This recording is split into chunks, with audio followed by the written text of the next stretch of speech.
Well, I have to thank my dear friend Marcella Detroit, Marcy Levy, for throwing my name into this particular hat. She called me out of the blue and said, Eric Clapton would like us to record on his new album. What?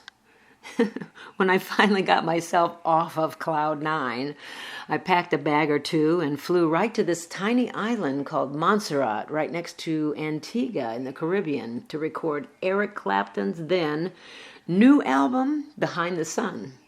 Little did I know that the studio equipment was all George Martin's, straight from the Beatles' Abbey Road studios in London. We walked into the first day to meet Eric and the esteemed producer, Phil Collins. After that first song, Eric came into the vocal room and asked us if we'd like to support the record on tour. We just sort of looked at each other with wide eyes and said, well, yes. Many wonderful shows and amazing times happened while we were on the road, but I guess the most amazing show we did, and it will go down in my history as the absolute pinnacle for me, was doing Bob Geldof's Live Aid concert. Do you know it was organized in only 10 weeks? And for those of you that don't remember, it was a benefit concert for famine relief in Ethiopia and raised $127 million.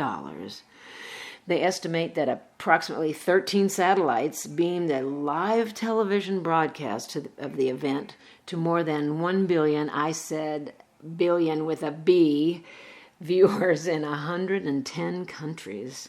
People watched the simulcast concert at Wembley Stadium in London and JFK Stadium in Philadelphia on July 13th, 1985.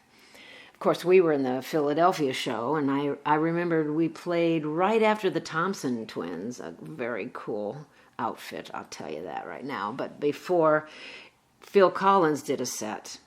He had performed at Wembley earlier the day, had crossed the Atlantic on the Concorde to become the only artist to appear in both Live Aid stages.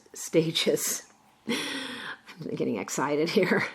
We already had this news ahead of time, so we had a double drum kit set up waiting for him next to Jamie Oldaker.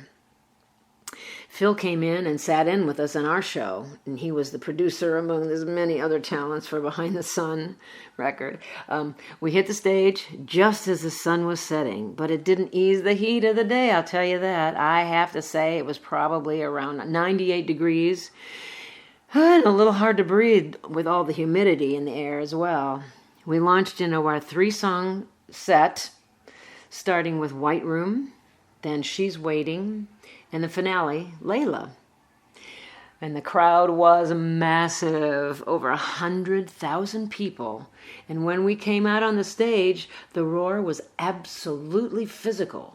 Eric Donald Duck Dunn on bass, Tim Renwick on second guitar, Chris Stainton on keyboards, Marcy and myself on backgrounds, and we all felt the crowd like a literal wave of energy, and it actually pushed us back a few steps.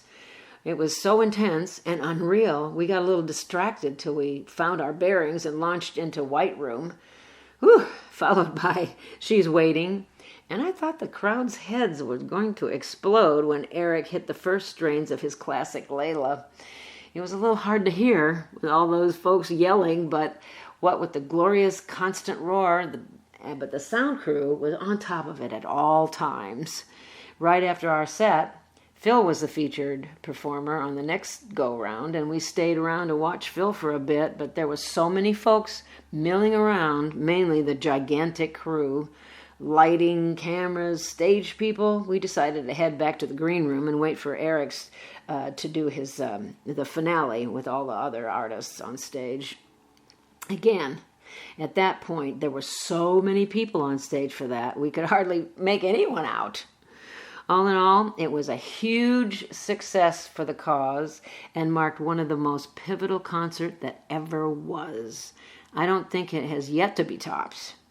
That many artists on 2 continents simultaneously performing, The love, honesty, and outpouring from the audience and performers back and forth again was it was really hard to beat in my lifetime. I'm telling you that right now.